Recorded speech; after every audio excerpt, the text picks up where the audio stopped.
할렐루야. 오늘 말씀을 보면 지금 현재 이스라엘 백성들이 애굽에서 애굽 사람들이 괴롭히는 그런 학대로 인해서 자기가 당하고 있는 그런 고통의 시간을 하나님 앞에 호소하고 있음을 볼 수가 있습니다. 우리가 이 이스라엘 백성들 하면 많은 것을 생각을 하게 되고 또 연상을 하게 됩니다. 하나님이 그들을 함께 하시고 또 그들을 인도하시고 그들을 축복하여 주시는 그러한 부분들을 우리가 너무나 잘 알고 있습니다. 이 이스라엘 백성들을 통해서 우리가 대략적인 그런 사건들을 알고 있듯이 하나님께서 하나님의 나라 또 하나님의 백성들을 세우기 위해서 하나님의 귀한 인도하심을 따라서 아브라함 때부터 그 이전부터 하나님의 계획된 인도하심이지만 아브라함을 통해서 또 계속해서 흘러내려가는 그러한 여정 가운데 이제 이 애굽 땅에까지 이스라엘 백성들이 내려가게 됩니다. 그곳에서 적지 않은 시간이죠. 430년이라고 하는 긴 시간 동안에 여기 성경에 나와 있는 대로 학대를 받고 고통 가운데 근심 가운데 지냈다라고 하는 것 사실입니다. 그러나 우리가 이 말씀을 보면서 놀라운 것은 이스라엘 백성들이 430년 이 시간 동안의 그 어려움과 고통 가운데 지나면서 하나님을 잊지 않고 하나님을 찾았다는 것이죠. 하나님께서 분명히 보셨다라고 말씀하고 있습니다. 7절의 말씀 보니까 여호와께서 이르시되 내가 애굽에 있는 내 백성의 고통을 분명히 보았다라는 말씀을 하고 있습니다. 하나님께서 그 430년 동안 어려움과 고통 가운데서 헤매고 있었던 이스라엘 백성들의 모습을 보셨다는 것입니다. 근데 왜 하나님께서 그 긴 시간 동안에 수백 년 동안에 왜 그냥 놔두고 있었을까라고 하는 것이에요. 우리는 430년이 아니죠. 줄여서 40년, 40년도 너무 큽니다. 우리 삶 가운데서 한 며칠, 1년, 2년, 3년, 4년 이러한 시간들이 계속 학대를 받고 있다면 아마 굉장히 힘들고 참지 못하고 그랬을 것으로 생각이 됩니다. 근데 이렇게 430년 동안 애굽에 내려가서 어려움과 고통 가운데 있었던 것은 사실 하나님의 특별한 계획이라는 사실 우리가 너무나 잘 알고 있는 것이죠. 이스라엘 백성들 우리는 히브리 사람이다라고 얘기를 합니다.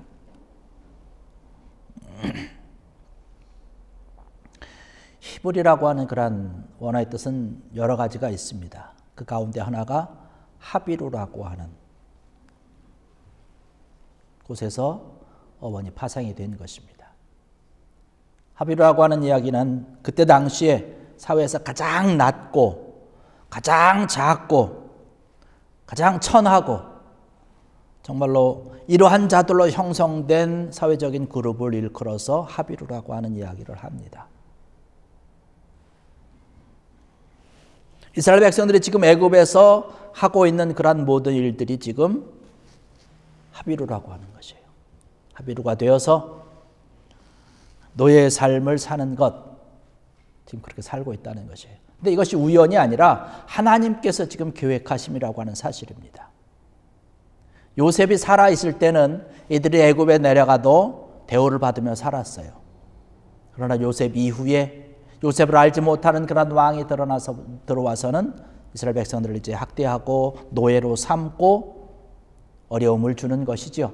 이스라엘 백성들이 애굽의 총리라고 하는 그런 요셉으로 인하여서 아주 높은 자리에 또 인정받으면서 살다가 점점 낮은 자리로 가장 낮은 자, 가장 천대받고 정말로 아주 가난한 그런 자들의 모습 하비루라고 하는 노예의 삶을 살았다는 것이죠. 하나님께서 원하시는 것은 뭐냐면 가장 낮은 자가 되라는 거예요. 가장 작은 자가 되라는 것이죠. 낮아지고 작아져서 섬기는 사람이 되라고 하는 하나님의 놀라운 뜻이 있다라고 하는 것이에요. 노예는 어떤 사람입니까? 자기 자신을 위해서, 자기 어떤 이익을 위해서 일할 수 있는 사람이 아니에요. 다른 사람, 자기의 주인들을 위해서 섬기는 사람입니다. 그 섬김의 도를 배우도록 하기 위해서 하나님께서 그들을 인도하셨다는 것이죠. 예수님께서 예수님의 제자들 앞에 무릎을 꿇고 예수님께서 친히 제자들의 발을 씻기신 그런 이유도 거기에 있는 것이죠. 섬기라고 하는 것이에요. 바로 하나님을 만날 수 있는 곳이 어디냐? 나 자신을 가장 낮추고 내가 정말로 작아졌을 때에 하나님을 만날 수 있다는 것이에요. 왜냐하면 하나님께서 계시는 곳이 그곳이기 때문에 그러는 것이에요. 가장 작은 곳, 가장 낮은 곳, 그 비천한 곳에 하나님이 계시기 때문에 그곳에 가야, 나의 모습이 그렇게 돼야 하나님을 만날 수 있다라고 하는 사실이죠.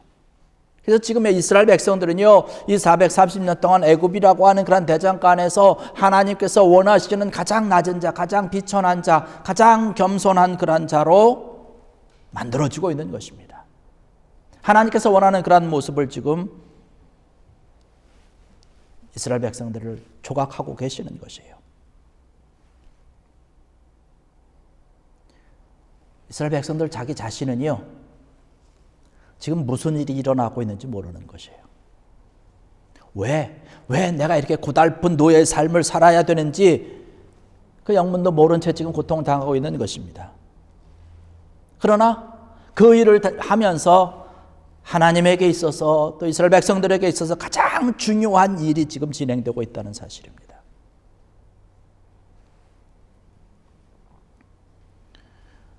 수천 년 전에 일어났던, 아주 오래전에 일어났던 그런 이야기인데요.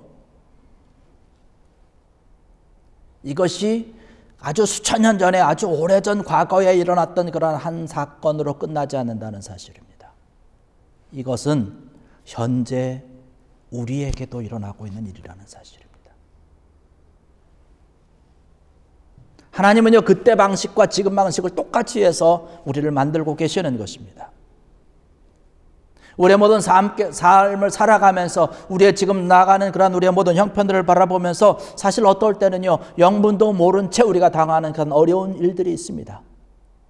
내가 전혀 계획하지 못하고 생각하지 못했던, 예상하지 못했던 불현듯 나에게 찾아오는 그런 여러 가지 내 삶의 현장 가운데서 찾아온 여러 가지 재앙과 같은 일들을 우리가 만나는데, 그러한 일들이 과연 무엇을 이야기하고 있는 것일까요? 아무 의미 없이 그냥 나에게 다가오는 것일까요? 내가 하나님 앞에 죄를 지었기 때문에 하나님께서 나에게 징벌을 하시는 것일까요? 아닙니다.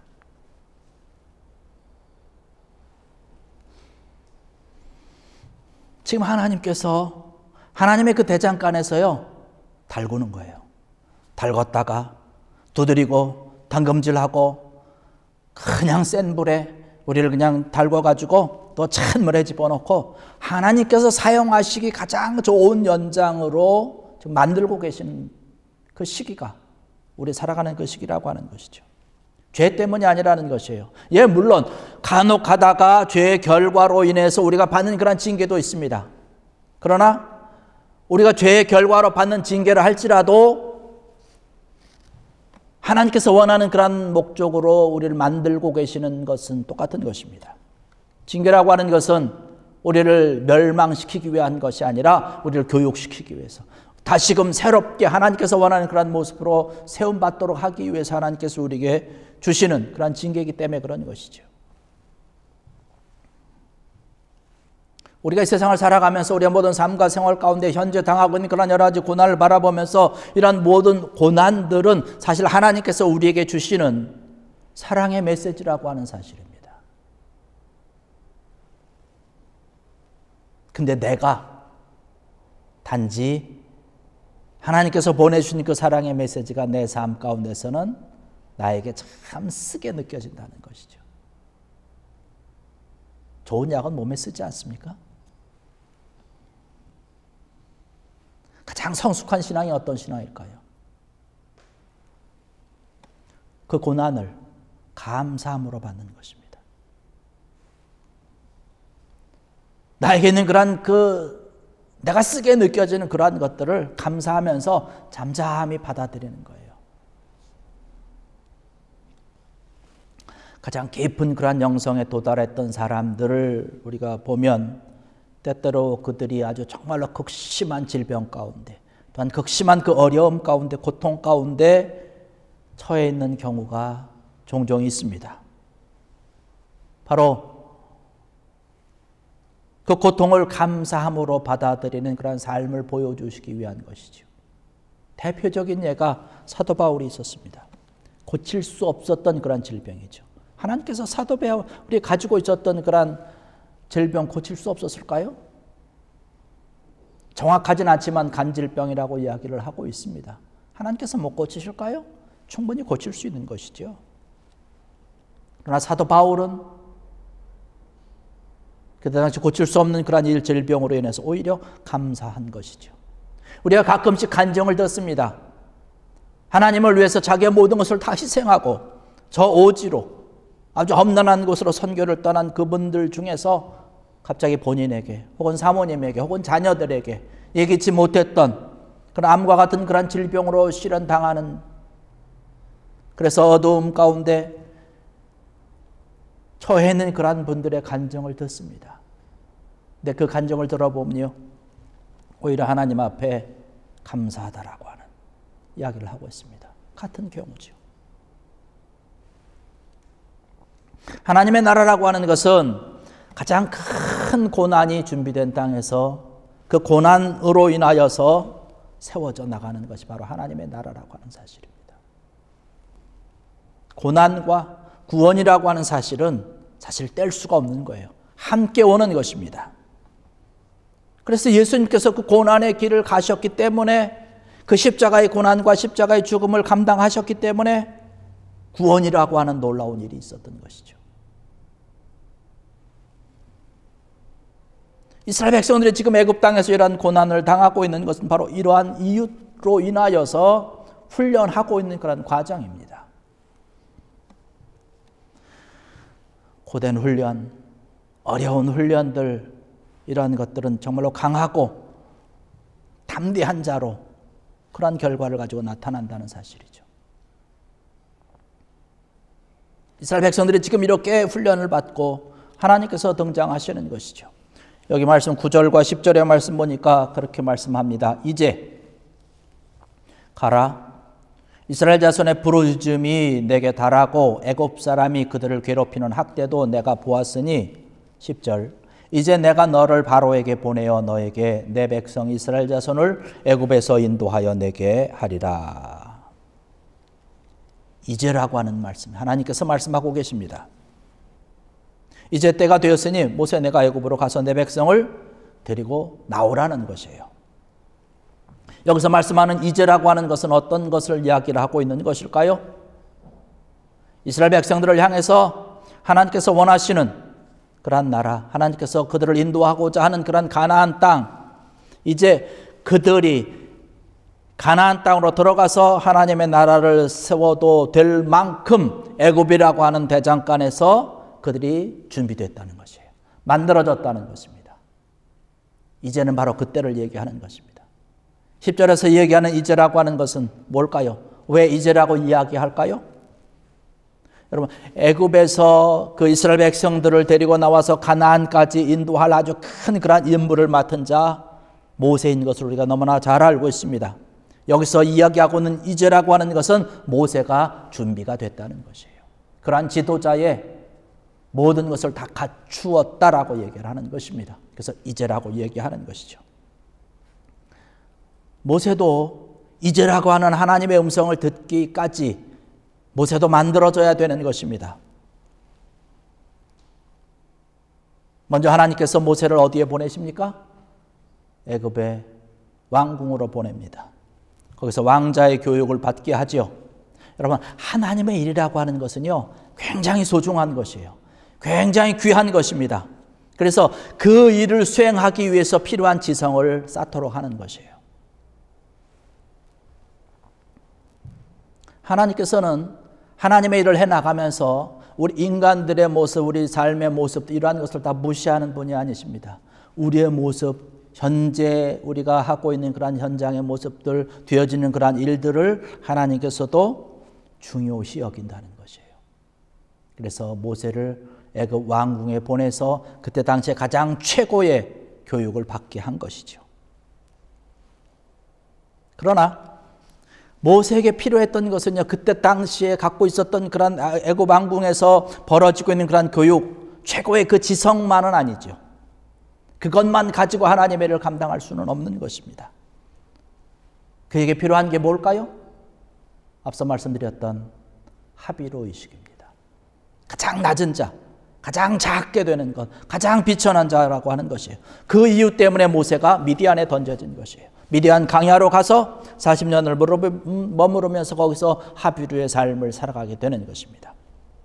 애굽 왕궁에서 왕자로서 당당하게 멋있게 살던 이 모세가 하루아침에 미디안 광야로 쫓김을 받으면서 처갓집에서 양을 치면서 점점 하비루의 모습으로 변해가는 모습.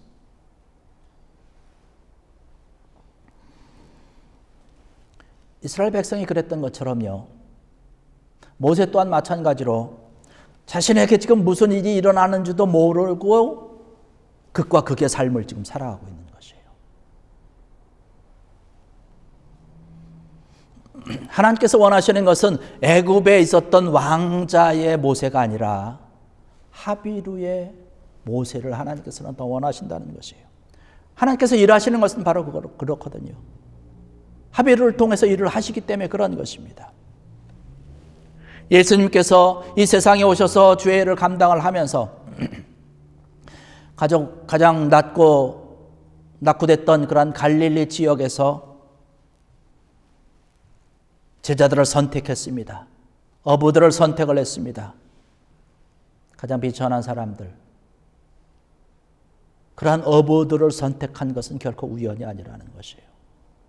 하나님께서 일하는 방식이라고 하는 것입니다. 이러한 모습이 바로 하나님께서 일하는 방식이에요. 오늘날은 다를까요? 오늘날도 사실은 똑같다는 사실입니다. 합의로 의식이 있어야 되는 것이에요. 가장 낮은 자, 가장 천한 자가 되어야 되는 것이죠.